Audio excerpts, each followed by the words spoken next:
Yes, my people, good day. You ever had this problem, check engine light on? I'm going to show you how to diagnose it accurately. So you get your scanner and you're going to check your codes to see which cylinder is misfiring. Number 3. So this is a V8. So we have 4 cylinders on the driver's side, 4 cylinders on the passenger side. Google it. Cylinder number 3 is the second from the front on the driver's side. So 1, 3, 5, 7. So what I'm going to do is I am going to remove the coil from the spot of cylinder number 3, which is the suspected bad coil, and I am going to place it in the spot of number 7. And same thing, I'm going to take number 7 and put it in the spot of number 3.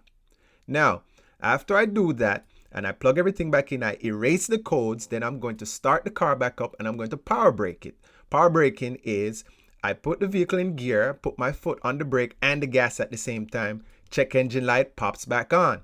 Put it back in park, cut the car back on, turn it back on, check the codes to see what the misfire is. Now it's cylinder number 7. So we started at 3, then it went to 7. So we know that the coil is the problem. So it needs a new coil. That was a fix. Have a nice day. And don't forget to go and subscribe to my YouTube channel.